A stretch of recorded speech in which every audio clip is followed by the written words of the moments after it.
What's going on with you and all this ghost story?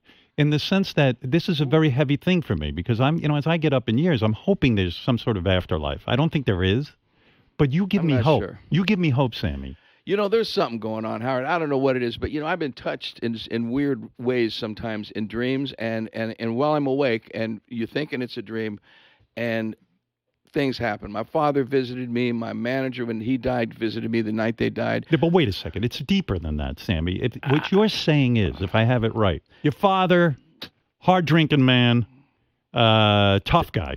Died under a park bench, basically. I mean, in the back of a car, a police car, but they pulled him out from a park bench, you know what I mean? And the night he dies, there's a knock on your door. You hear a distinct knock. You were sleeping or you were awake? I got up and answered the door. Right. And in my house, right where I was, the person that was with me, my baby was in, had a little 2-year-old, Aaron was a little 2-year-old boy, and I answered the door, and it was my dad. He was like in his 20s, and he was drunk and going crazy, and he was saying, "Great day for the Irish," and all this stuff, and I said, "Don't ever come like this in front of my baby." Woke him up, and it all happened. It was like a dream. Slammed the door, went and laid back down. God's truth. I mean, you can't make this shit up. No. And somebody knocked on the door, and I go, fucker, he's back. I went and opened the door, and it was my next door neighbor who had a telephone that was an emergency number for my sister and my family, because I was living, I was with my band. We were all sleeping in the same house and all that, same room. Anyway, he goes, "Hey, your sister's on the phone." Ugh. Look, Howard, my fur is up. You got goosebumps. Yeah, I do, all over my body, man. And so I just went, wow, my sister, I knew. I mean, they found Dad at 4 o'clock in the morning, It's unbelievable. It is unbelievable. And that's happened Do to you me ever twice. think, since it's happened, do you think maybe you were asleep or you were awake when your father visited you? I don't know. That's too out there, man. What was the second time it happened? Well, my manager, Ed Leffler, who, when I joined Van Halen, when I got thrown out of it, when we were having our hard times, Ed Leffler had died. After that, the band broke up. And Ed Leffler was my manager forever, and then he took over Van Halen. And I was sitting there, we were going through hell with the band, and they had hired this manager guy who they ended up suing and all this stuff. We won't mention names, but long story short, I talked about it in my book. And Ed, I was sitting there, I was laying in bed, and I just didn't know what to do. I didn't want to quit the band, but I knew it was over. We were really at odds.